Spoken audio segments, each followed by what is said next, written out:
नमस्कार, next 9 news देख रहे हैं आप और मैं हूं आपके साथ प्रज्ञा सिंह।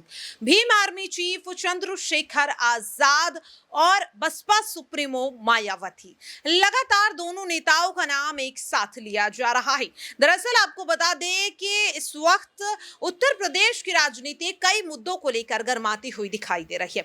जिस तरह से चंद्रशेखर आजाद पर हमला हुआ, उसके बाद से उन्हें कई विपक्षी दलों ने अपना समर्थन दिया, लेकिन यहाँ पर विपक्ष की ओर से यहां पर अगर बात करें तो बसपा सुप्रीमो मायावती कुछ भी बोलती हुई नहीं दिखाई दी। उनकी खामोशी को लेकर सीधे सीधे चंद्रशेखर आजाद ने अपनी नाराजगी को भी जाहिर किया जब वो अस्पताल से वापस लौटे थे। क्या कुछ वो कहते हुए नजर आए, सुनिए जरा। ये सब मीडिया के ही लोग हैं।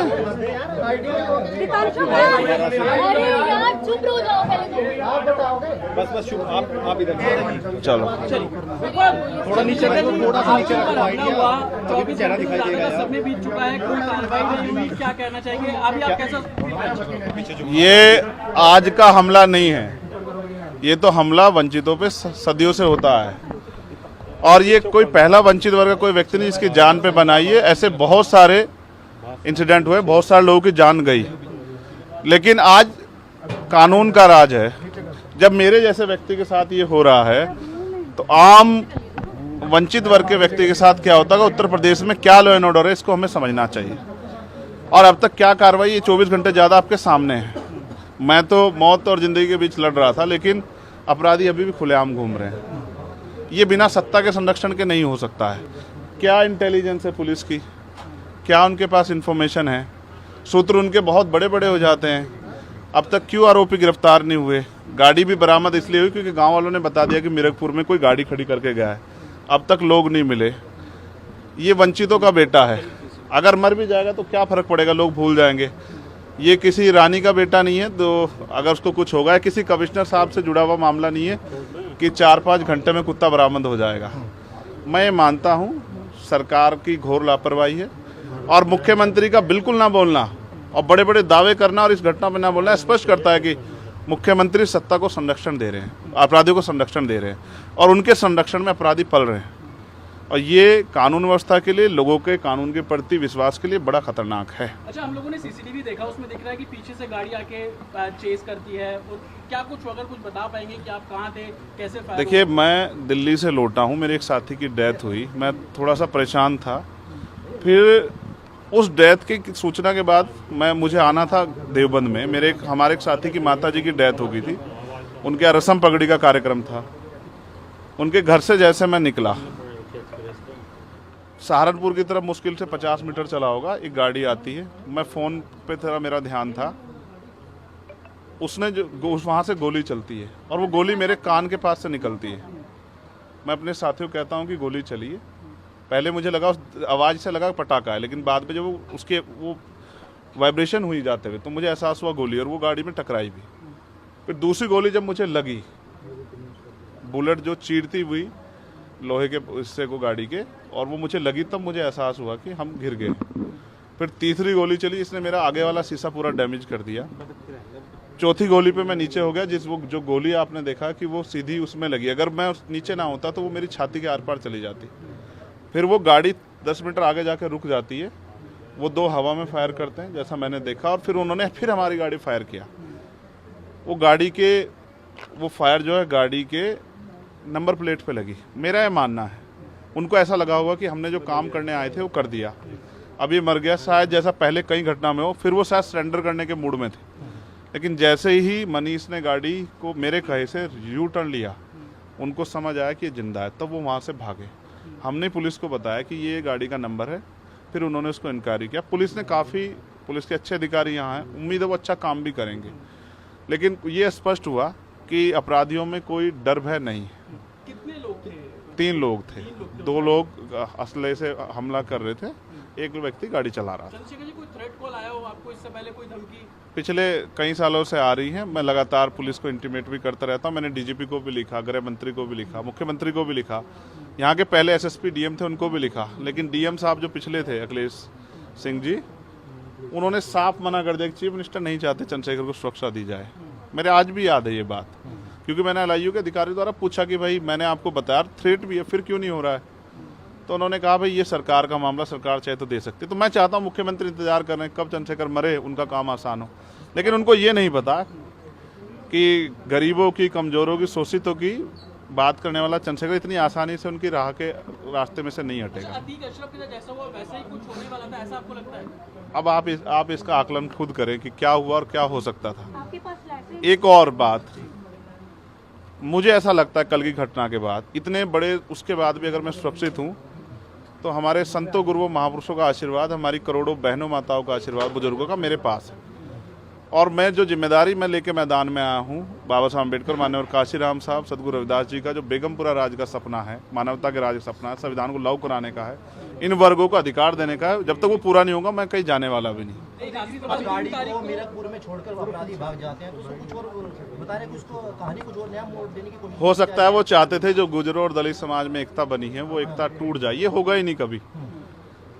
ठीक है, ये नहीं हो सकता है। पंचायत आप लोग कर रहे हैं अपनी मांगों को लेकर? हमारी लीडरशिप ने ये निर्णय लिया है कि जब 24 घंटे में गिरफ्तारी नहीं हुई तो हमें अपने लोगों को भी जवाब देना है, तो इसलिए शायद उन्होंने 3 तारीख का समय रखा है, मैं उसका हिस्सा बनूंगा। अमेठी के अंदर एक फेसबुक वायरल हुई है पोस्ट जिसमें आपको मारने की वो की गई है, अमेठी क्या क्षेत्रीय महासभा कई है उसके अलावा? ठीक है, देखिए लोकतंत्र है, उनके अधिकार है, मारे या छोड़े। मैंने कहा ना, मैं पहला थोड़ा ही हूँ जो मारा जा रहा हूँ या जिसको मारने का प्रयास किया, मुझसे पहले बहुत मरे हैं, लेकिन उनको कोई जान नहीं रहा था। मुझे लोग जानते हैं तो मेरी बात पे बात आगे बढ़ रही, लेकिन मैं अपने लोगों को मरने नहीं दूंगा, ये भी मैं उनको संदेश देना चाहता हूँ। घटना होने के बाद ये पोस्ट किया है अमेठी क्षेत्रीय महासभा से कि इस बार तो बच गया, अगली बार नहीं बचेगा। देखो, मैं गोली से डरता नहीं, मैं गोली से, बंदूकों से नहीं डरता हूँ, मैं संवैधानिक रास्ते से चलता हूँ, संविधान को मानता हूँ। गोली चलाने वालों को भी कहना चाहता हूँ कुदरत उनको सद्बुद्धि दे, गलत जगह पंगा ले रहे हैं। मैं झगड़ा नहीं चाहता, मैं अपने लोगों को भी कह रहा हूँ कल से शांति बनाओ को और संविधान के रास्ते चलो। वो हमें डिस्टर्ब करना चाहते हैं कि जो हम राजनीतिक ताकत हमारी बन रही हो कमज़ोर हो जाए, हम दूसरी दिशा चले जाएं, लेकिन ये भी एक अटूट सत्य है कि हम संविधान के जरिए जवाब देना जानते हैं, और किसी को गलतफहमी हो तो वो गलतफहमी सुधारने का समय है। वो क्यों वो कर रहे थे, वो पाला खींच लें, मुझे ही तो मारना है ना, वो बता दे मैं चला जाऊंगा मरने में, अगर मेरे लोगों के साथ तो ये खेल ना खेले ना, मैं तैयार हूँ। अगर मेरे मरने से हमारा आंदोलन आगे बढ़ता, हमारे लोग खड़े होते, मुझे कोई दिक्कत नहीं है, लेकिन उनको ये समझना चाहिए कि ये आज लोकतंत्र है। गोली की भाषा से एक चंद्रशेखर मरेगा तो क्या हो जाएगा, हजारों चंद्रशेखर पैदा हो जाएंगे। ये समाज, बहुजन समाज तो उपजाऊ समाज है, एक मरेगा 1000 पैदा हो, कितने चंद्रशेखर मारोगे? और मारो गोलियों में, सत्ता का संरक्षण आपको है, मुख्यमंत्री आपका अपना है, खूब चंद्रशेखर को मारो, हर जिले से चंद्रशेखर पैदा होंगे। पहली घटना लेकिन बाबा साहब अम्बेडकर और माननीय काशीराम साहब को सपना पूरा करे बगैर संविधान को लागू करवाए हम लोग जाएंगे नहीं। चंद्रशेखर भाई, पहली घटना आपके साथ मुजफ्फरनगर में हुई, दूसरी अब देवबंद में, क्या लगता है कि आसपास का क्षेत्र, उससे पहले बुलंदशहर? अगर पहली घटना पे ठोस कार्रवाई हो जाती तो अपराधियों के हौसले कमजोर होते, लेकिन मैंने कहा ना कि एक रानी का नहीं, एक प्राइमरी स्कूल के हेडमास्टर का बेटा है, एक गरीब माँ का बेटा है, तो मर जाए क्या फर्क पड़ा, किसी को क्या फर्क पड़ता है? उनका रास्ते कांटा आसान से निकल रहा है, तो इसलिए उनको लगा कोई वो नहीं, लेकिन जनता समझ रही है। मेरे एक एक खून का जवाब मेरे लोग जो है ना मुझे संरक्षण दे के लेंगे, और वो सबक सिखाएंगे इस भारतीय जनता पार्टी की सरकार को, जिसके अब संरक्षण में गुंडे पल रहे हैं। एक आखिरी सवाल है, क्या ये पॉलिटिकल अटैक था आपको लगता है? पुलिस जांच कर रही है कि मेरे मरने से किसको फायदा हो सकता है, कौन मुझे चाहता मैं मर जाऊं। पुलिस जांच कर रही है, मुझे उम्मीद है पुलिस फेयर जांच करके, कोई मैनिपुलेट करके नहीं, सही जवाब देगी कि उन्होंने ऐसा क्यों किया। चंद्रशेखर का जो कद बढ़ रहा है देश के अंदर, कई मुख्यमंत्रियों ने भी अब ट्वीट किया है, ओवैसी ट्वीट कर रहे हैं, कहीं और कर रहे हैं, तो इस चीज़ को क्या ये लगता है? कुछ भी गलत होगा तो लोग बोलेंगे। अगर कल मेरी जान ही चली जाती तो लोग फिर भी तो उनको पीड़ा होती, उनको अपना भी देखना है, कल उनके साथ भी हो सकती है। ये लाइन ही, विचारधारा ही गलत है कि गोली से वो करो, और ये बीजेपी की भाषा है, गोली मारो सालों को, ये वही वो उपजाऊ हो रही है। देखिए, बहन जी से मेरी कोई नाराज़गी नहीं है, मैंने उनको हमेशा बड़ा माना, वो मुझे छोटा नहीं मानती अपने परिवार का। उनको ये घटना छोटी लगी, शायद अगर मैं मर भी जाता शायद उनको इस पर कोई शायद बुरा नहीं लगता, मुझे उनसे कोई दुख नहीं है।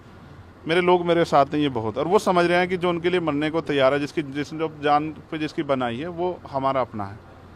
मेरे लोग मेरे साथ खड़े होंगे, मैं इस लड़ाई को लड़ता रहूँ। लगभग सभी दलों के लोग आपसे मिलने आए हैं, कैसा कुछ देखते हैं, क्या नहीं, मैं उनका धन्यवाद करता हूँ। नहीं, मैं कह रहा हूँ बस सबका धन्यवाद करता हूँ, मगर ये है मैं ये प्रयास करूँगा कि भविष्य में ऐसा किसी के साथ ना हो, इसलिए लॉ एंड ऑर्डर की कानून व्यवस्था अच्छी होनी चाहिए। मुख्यमंत्री उस पर ध्यान देना चाहिए। बात चंद्रशेखर की नहीं है, बात इस प्रदेश में हो रही हजारों बहनों के साथ जो अस्मतें लूट रही है, हर महीने रेप हत्याएं हो रही हैं, लोगों की जान जा रही है, ये सब उन पर वो करता है। तो वो मुख्यमंत्री पद पर बैठे हैं, अगर वो इसको संभाल नहीं पा रहे हैं तो क्या फायदा, फिर उनको इस्तीफा दे देना चाहिए। फिलहाल आप ठीक है, डिस्चार्ज किया जा रहा है? हाँ ठीक हूँ, आपके बस कार्यकर्ताओं ने आज जो है जगह जगह ज्ञापन दिया है, सहारनपुर में दिया, अगली रणनीति क्या रहेगी? नहीं, कोई रणनीति नहीं है, पार्टी के सीनियर लीडर जो तय करेंगे हम लोग उस पर काम करेंगे। और दूसरा, मेरे पीठ में जहाँ गोली लगी है वहाँ ड्रेसिंग जारी है, पहले से आराम है, बस एक जलन और वो घाव है, जख्म वो तो है ही, तो सांस लेने में दिक्कत थी। बीपी जो है फ्लक्चुएट हो रहा था, अप डाउन हो रहा था, वो अब ठीक है पहले से। देखा आपने और सुना भी। अब सवाल लगातार ये उठ रहा है कि आखिरकार क्या वजह है, क्यों मायावती चंद्रशेखर आजाद पर कुछ भी कहने से बचती हुई दिखाई दे रही हैं। हालांकि कई ऐसे मुद्दे जो देश में लगातार गरमा रहे हैं, उन मुद्दों पर चंद्रशेखर आजाद अपनी प्रतिक्रिया जिस तरह से देते हुए नजर आ रहे हैं, वैसी ही प्रतिक्रिया मायावती भी दे रही है। लेकिन आखिरकार क्या मजबूरी है कि मायावती चंद्रशेखर आजाद को अपना समर्थन देने से कतराती हुई दिखाई दे रही है। दरअसल आपको बता दें कि हाल ही में मध्य प्रदेश में हुए पेशाब कांड को लेकर के मायावती और चंद्रशेखर आजाद ने एक जैसी मांग की, और एक बार फिर से राजस्थान में एक ऐसी घटना हुई जिसे लेकर चंद्रशेखर आजाद और मायावती दोनों ने ही एक जैसी प्रतिक्रिया दी। सबसे पहले आपको बताना चाहेंगे कि आखिरकार क्या कुछ है वो पूरा मामला जिस पर मायावती और चंद्रशेखर आजाद ने अपनी लगभग एक जैसी प्रतिक्रिया दी है। दरअसल आपको बता दें कि राजस्थान में भी दलित उत्पीड़न और हत्या का मामला सामने आया। इस मामले को लेकर बसपा सुप्रीमो मायावती ने ट्वीट कर लिखा, राजस्थान में दलित उत्पीड़न का मामला अति दुखद है तथा यहाँ की राज्य सरकार के लिए अति शर्म की बात। करौली जिले में दलित बच्ची की घर में सोते हुए अपहरण वे जान लेने की जो यहाँ पर बात सामने आई है, इसे लेकर के उन्होंने साफ तौर पर राज्य सरकार पर हमला बोला। मायावती आगे ट्वीट में लिखती हैं, वैसे तो कांग्रेस हो या बीजेपी जैसी अन्य पार्टियों की सरकारों में गरीब, मजलूमों, दलितों, आदिवासियों और अति पिछड़े आदि उपेक्षितों का उत्पीड़न और उनकी सुरक्षा व सम्मान की उम्मीद कतई नहीं की जा सकती। फिर भी सरकार से मांग है कि दोषियों के खिलाफ सख्त कार्रवाई की जाए। इसी के साथ आपको बता दें कि जिस तरह से इस मामले में साफ तौर पर अपनी प्रतिक्रिया देते हुए दिखाई दिए यहाँ पर मायावती, तो ऐसी ही प्रतिक्रिया चंद्रशेखर आजाद ने भी दी। बता दें कि चंद्रशेखर आजाद ने भी ट्वीट कर लिखा, राजस्थान में करौली के डोटा भीम में दलित छात्रा को गुंडों ने कल सुबह अगवा कर लिया। यहाँ पर बच्ची के साथ दुष्कर्म किया गया, गोली मारी गई और उसकी जान ले ली गई, जो काफी ज्यादा दुखद, शर्मनाक और निंदनीय है। पुलिस को मामले की हर एंगल से जांच करनी चाहिए, दोषियों के खिलाफ सख्त से सख्त कार्रवाई भी करनी चाहिए, लापरवाह पुलिस कर्मियों पर भी कार्रवाई होनी चाहिए। सत्ता के संरक्षण में गुंडों के हौसले बुलंद है। प्रदेश में लगातार ऐसे मामले बढ़ते ही जा रहे हैं और गंभीर अपराध तो आम बात हो गई है। राजस्थान सरकार की खोखली कानून व्यवस्था के कारण अब वंचित वर्गों में भय का माहौल बना हुआ है। तो देखा आपने किस तरह से इस पूरे मामले को लेकर एक बार फिर से यहाँ पर भीम आर्मी के चीफ चंद्रशेखर आजाद और बसपा सुप्रीमो मायावती ने एक जैसी ही मांग की, लेकिन अभी तक भी मायावती चंद्रशेखर आजाद को लेकर अपनी चुप्पी साधे हुए हैं। सवाल लगातार ये उठ रहा है कि क्या मायावती चंद्रशेखर आजाद को समर्थन इसलिए नहीं देना चाहती क्योंकि उन्हें डर है कि चंद्रशेखर आजाद को अगर वो समर्थन देती हैं तो वोटों के लिहाज से कहीं ना कहीं उन्हें भारी नुकसान का सामना करना पड़ सकता है। हालांकि चंद्रशेखर आजाद का समर्थन न करके भी मायावती का कोई फायदा नहीं होता हुआ दिखाई दे रहा, तब तक जब तक वो एनडीए में शामिल ना हो जाएं। लेकिन आपकी क्या राय है, क्या वाकई में मायावती और चंद्रशेखर आजाद को आगामी लोकसभा चुनाव के लिए एक साथ चुनावी रण में उतरना चाहिए? अपनी राय कमेंट बॉक्स में जरूर शेयर करें और बाकी ऐसी तमाम खबरों के लिए आप सभी देखते रहिए नेक्स्ट 9 न्यूज। नमस्कार।